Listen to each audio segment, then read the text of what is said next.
Hey, welcome back. I want to thank everybody for helping me meet my last goal. And I really want to thank everybody because we are getting so much closer to my goal of 25 subscribers on the channel than I honestly thought we would. So, for all of you who have done it, I really want to thank you. I appreciate it. And you guys helped me get to this one. I will make a new splash screen. I will thank everyone for getting, and I will set a new goal.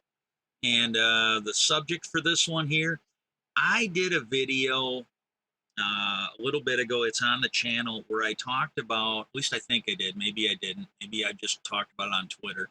Uh, but there's a thing I did where I talked somewhere on it about the fact that, they need to actually investigate the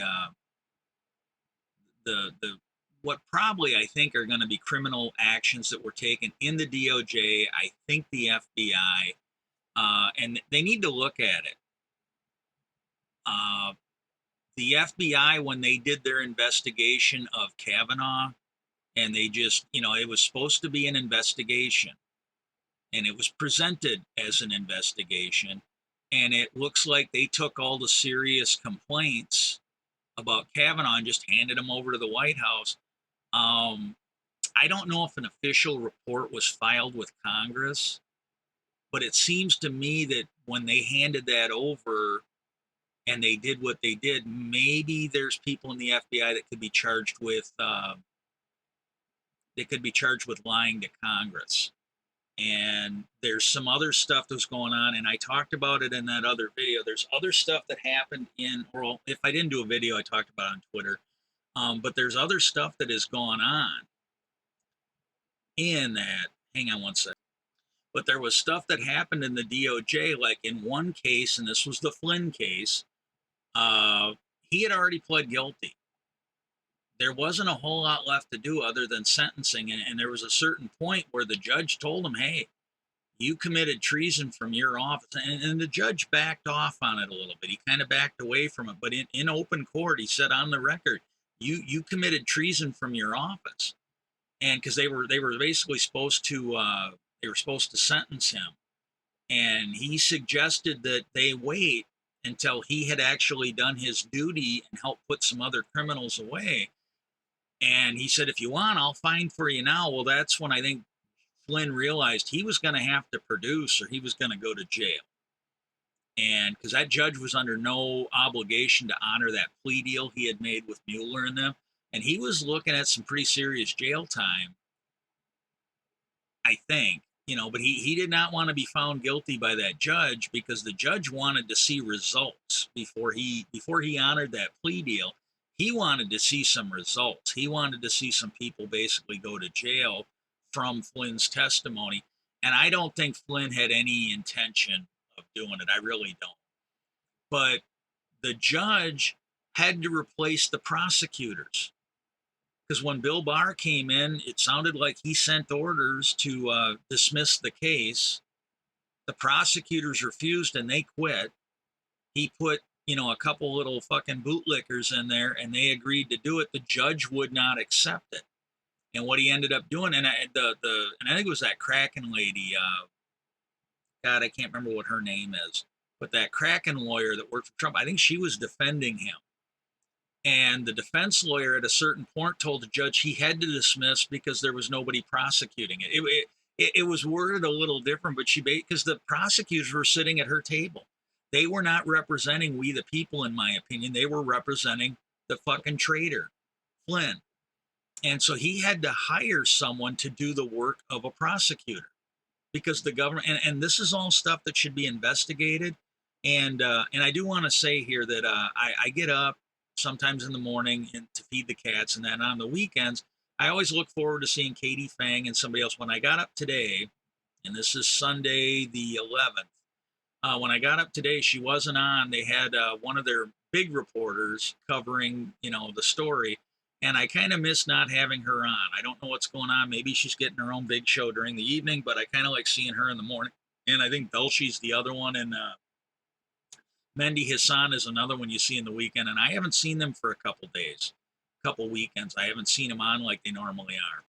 Despite the bombastic allegations from Donald Trump and his allies, the Biden administration's Department of Justice, presently under the leadership of Merrick Garland, has so far run its investigation into the former president's handling and storing of classified documents at Mar-a-Lago by the book. On Thursday, the DOJ set in motion a partial appeal of a federal judge's decision to appoint a special master and temporarily block the department's access to the documents and materials seized from Trump's home. The department argued that preventing their access to these materials could hurt not only their criminal investigation, but could harm national security. They even hinted at the possibility that Trump could still be holding on to classified records, writing the injunction against using classified records in the criminal investigation could impede efforts to identify the existence of any additional classified records that are not being properly stored, which itself presents the potential for ongoing risk to national security. From what the DOJ has said, I disagree with some of that. The fact that he was allowed to hold on to those documents for a year and a half, the fact that he may have copied these things either physically or digitally, the fact that these things might have already, and I think in this thing, they even mentioned that, you know, or actually Glenn Kirshner's done that. He's saying, look, we don't know. Trump knows exactly who has seen this. But his mishandling of these, there's people that have, like, even if it wasn't like a horrible thing, there's people that probably had access to these that shouldn't have. We have no idea if he sold these to China, North Korea, Russia, or Saudi Arabia. We just don't know. This could be the whole reason why his son-in-law got the $2 billion investment from Saudi Arabia, because maybe he gave them secrets that they weren't supposed to have. I don't know. And so I disagree with that on certain aspects, because I seriously think that they have mishandled this. He got to keep them for a year and a half. But for the most part, I think they have done a good job on the January 6th investigation. But again, on that, where I think they have a problem is everybody that went into the building, I think, should be charged with the murders and the assault. They should be considering it like a conspiracy. Now, maybe, because I'm not a lawyer, maybe that's not a case they can make. Maybe, but it just seems to me everybody that went in, who went in, past the bodies of the cops and stuff that they went in, everybody that was standing there while they built the gallows, everybody that was they should all be charged with some serious crimes. The people that were peacefully protesting out there, because they had that one guy that spoke at the January 6th hearing, and he left when Trump told him to leave. He didn't leave when they were urinating in the building. He didn't leave when they were wiping their shit. He didn't leave when they were breaking into offices. He didn't leave when they were building the fucking gallows. He left when, and he admitted, hey, his life is ruined. And I think everybody that worked for Trump should have that same aspect. Because you had people that came and worked for Trump after the first impeachment. They're now getting jobs on The View. You had people that worked for Trump. I think it was one of his chief of staff. He's got some fucking high-level job running a company. The foot soldiers, their lives were ruined, and that's good.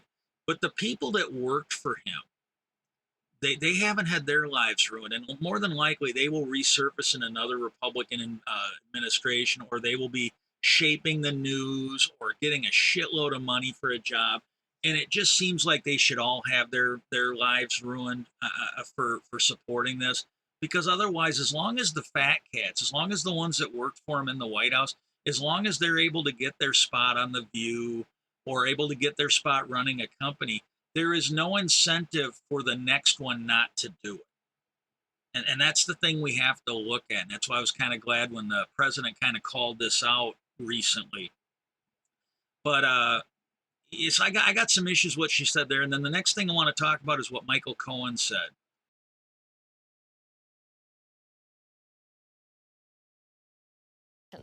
In response to the DOJ's filing on Thursday, the former president took to his own social media platform to accuse the FBI and the DOJ of leaking, lying, and planting evidence. For weeks now, Trump and his allies have been trying to paint the department's investigation as a partisan hit job by the Biden administration. And that certainly seems like blatant projection, considering Trump spent his time as president frequently calling for investigations into his perceived enemies and attempting to use the DOJ as a weapon to carry out his wishes. And in a new book from former United States Attorney Jeffrey Berman, obtained by the New York Times, we are seeing more allegations of Trump doing exactly that. According to the book, Trump DOJ officials allegedly attempted to pressure Berman and the Southern District of New York to scrub mentions of, quote, individual one, also known as Donald Trump, from charging papers for Michael Cohen, his former personal lawyer. Trump officials also allegedly tried to pressure Berman and the SDNY to open an investigation into former Secretary of State John Kerry, with whom Trump was angry for trying to preserve the Iran nuclear deal. According to Berman, Trump's DOJ sought to use their power to support Trump politically and to pursue his critics. He writes, quote, the conduct that had annoyed the president was now a priority of the Department of Justice. No one needed to talk with Trump to know what he wanted. You could just read his tweets. Now, I just want to say I kind of lump Michael Cohen in the same boat with the other people that worked for Trump, although he really didn't work for Trump as president, but still. But I will say this, he at least has come forward. And I mean, he went to jail. He went to jail for Trump. And I don't think it was right how he got out for COVID, you know, when there's so many people in there that didn't. But, you know, he got out. It was, you know, it was a process. I do agree with the judge that once he was out, he shouldn't have been punished for using his First Amendment. But maybe if like these people who are now working in The View or another, maybe if they had gone to jail and they had like, you know, basically made amends and apologized and, you know, and walked away from it, maybe I'd feel differently, you know, maybe I'd feel more like I do with him. But these people, they got away with what they got away with. They're not being investigated. They're not going to jail. You know, they're at least not being investigated. And they were part of a criminal organization. And it doesn't seem right. It just doesn't seem right that, you know, one of them is going to be a host on The View and, you know, you've got a seat, you know, guy working at a high level. Just seems wrong to me. And stick with me on this because I think this is going to make sense. You've got a former U.S. attorney, and let's look at that U.S. attorney's office. There was a guy, Preet Bharara. Trump asked him to stay. He was someone who had worked for the previous administration. Trump asked him to stay. Well, then when he actually did his job, when he actually was, you know, investigating key people that were criminal, Trump fired him. You know, so that was, and there's other cases, but just in that, the Southern District in New York, which is what we're talking about here with Berman. So that guy left. Well, then I think Berman was the guy that was put in there. And he, you know, maybe didn't do as much. And I think, and I don't know if I'm going to have it in the video, but I think Cohen talks about that a little bit. Maybe he didn't do as much, but I would say the last year or 6 months he was in there, he went after Trump with a vengeance. And, you know, and maybe he just wanted to wait until he couldn't be removed too easily. Well, then they tried to remove him. And the way it works when he left, his deputy, it's the way the rules are written. You know, it kind of goes with that video I did the other day where they're talking about these rules for an election. Well, I'm sorry, when the rules are one way for one person, they should be one way for the other. And I think that one dropped today. But he, the way the rules were, his deputy was supposed to take over until they got another one past the Senate for the confirmation hearings. Well, Trump and them and Barr, they were going to put in another U.S. attorney, like, so they would have had one U.S. attorney running two different districts. And it was that guy that Trump had hired to basically look into the, look into the Russia investigate. You know, it was a crooked lawyer by all accounts. And this is a guy who had, I believe around that time, his deputy quit. And she quit because there was undue political influence on his decisions, in her opinion. And so, like, when Cohen's going to talk about this, I'm going to try and find the spot where he is talking about this. So stick with me on this. But there are people in the DOJ that need to be investigated. And I already talked about the lawyer, the prosecutors for the Flynn case. I think there were prosecutors involved in the Roger Stone case.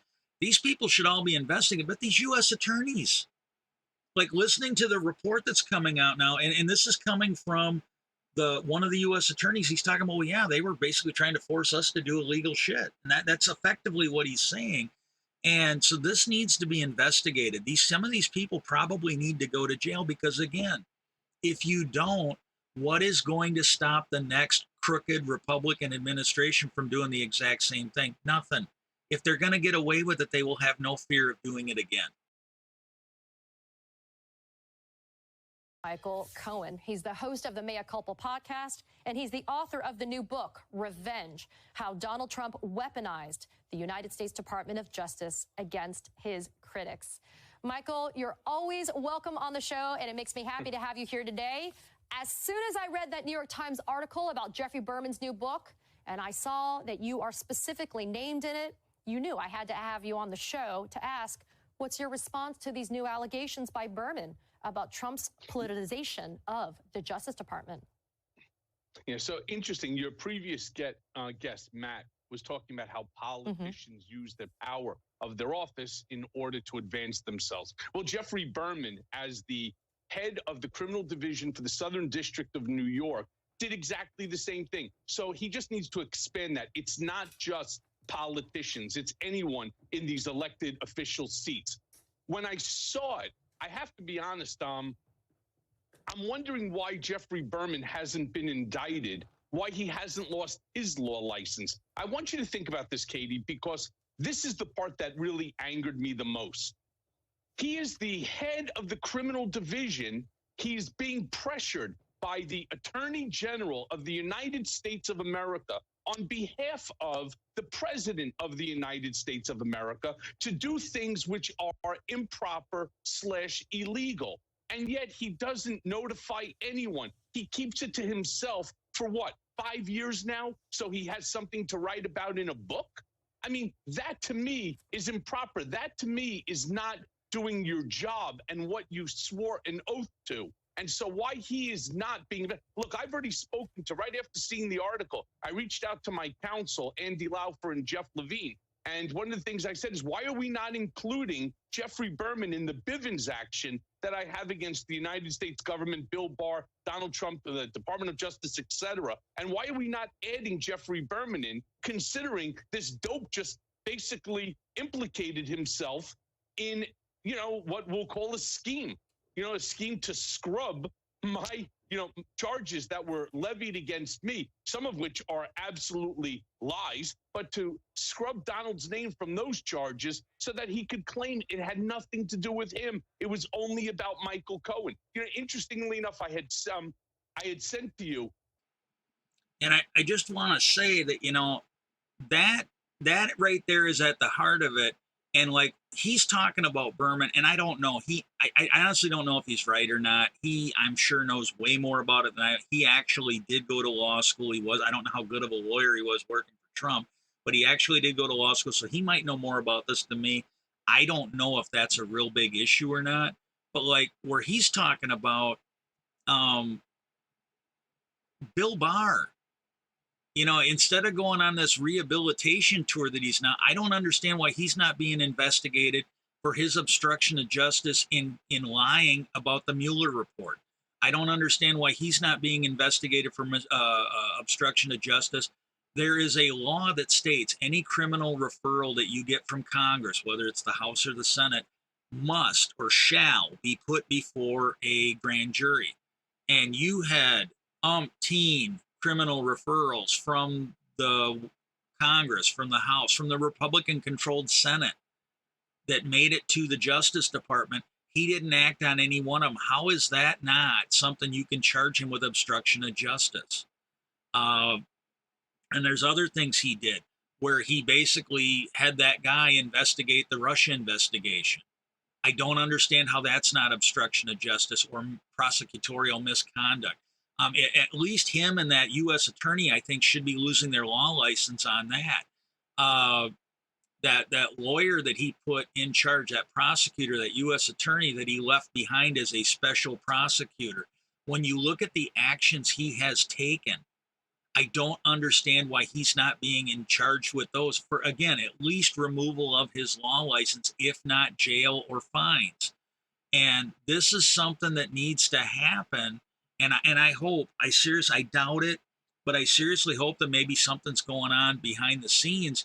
But on day one, he should have thrown a net over the Justice Department and over the FBI, and he should have started looking for all the people in there who were basically not acting like agents of justice, but were acting like mob lawyers for the Trump administration.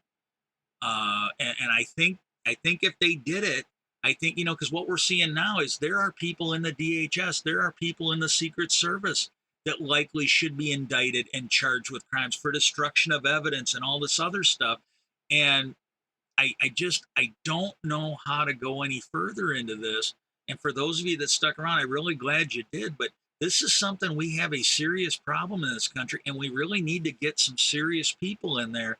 And when you look at how long it took him to get the secret documents, when you look on the lack of action on clear crimes that were shovel ready for prosecution on day one when Merrick Garland came to the Justice Department, I fear for our country if we don't get off our ass and start working on this. Okay, if you got any questions or comments, I want to thank you for sticking around. Go ahead and put them in the comments section. If you got any ideas for upcoming topics, I'll at least consider them. Please put them in there. And I just really want to thank everybody. It really has meant a lot this week, especially today when I saw the like the last couple of days I've been ramping up. I had like one subscriber, and then like a couple days later I got multiple subscribers, and I appreciate it. I want to thank everybody. If you want to help out, it does not cost a thing for you to hit that subscription button. Go ahead and like the video, comment on it. Thank you so much, and I hope everybody has a great day.